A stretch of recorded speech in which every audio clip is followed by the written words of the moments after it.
నేను సచివాలయంలో ఉద్యోగిగా పనిచేస్తున్నాను. మా భర్త పేరు ఎం మదన్ మోహన్ బాబు. అతను వచ్చేసి గాంధీ రోడ్లో మదన్ మెడికల్ షాపు రన్ చేసుకుంటూ ఉన్నాడు. భాగస్వామ్యంతో పార్ట్నర్షిప్. ఇప్పుడు అప్పులు ఎక్కువ చేసి గత 2 నెలలుగా ఊరు ఇడిచి పారిపోయినాడు. అది ఎక్కడున్నాడో కూడా సరిగా ఆచూకీ తెలియడం లేదు. ఈ మధ్యకాలంలో ఆలగడ్డలో ఉన్నాడని తెలిసింది.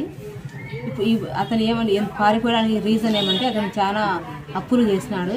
ఇంట్లో మాకు ఎవరికి తెలియకుండా అప్పులు చేసినాడు.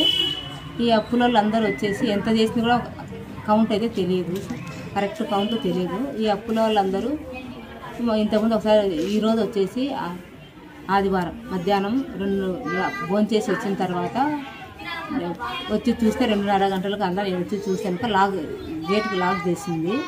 నేను కంప్లైంట్ లెటర్ రాసుకొని వెళ్ళినాను.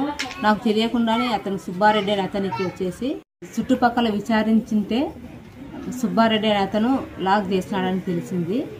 ఆ సుబ్బారెడ్డి అతనికి వచ్చేసి మా ఆయన 2.5 లక్షలు తీసుకున్నాడు. అతనే వచ్చి మా దగ్గరికి వచ్చి అడిగినప్పుడు తెలిసింది. అంతవరకు తెలీదు. మా అమ్మ నాకు తీర్చిన ఇండ్లు వచ్చేసి దాన్ని ఇంటి కాగితం వచ్చేసి తన దగ్గర సుబ్బారెడ్డి నాకు ఇచ్చి 2.5 లక్షలు తీసుకున్నాడని తెలిసింది. నేను అతనని అడగమని చెప్పినాను. అతను వచ్చేసి ఆలగడ్డలో ఉన్నాడని చెప్పినాడు. అప్పుడు అతను ఆలగడ్డకు వెళ్ళినాడు. వాళ్ళు ఇంకా ఏం మాట్లాడుకున్నారో ఏమో మనకు తెలియదు మాకు సరిగా. ఇప్పుడు లాక్ చేసినారు. నేను ఎక్కడ ఉండాలి అందుకోసం నేను పోలీస్ స్టేషన్కి వెళ్ళినాను.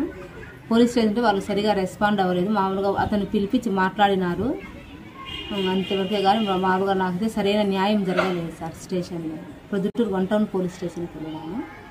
స్టేషన్లో నాకు సరిగా న్యాయం జరగలేదు సార్.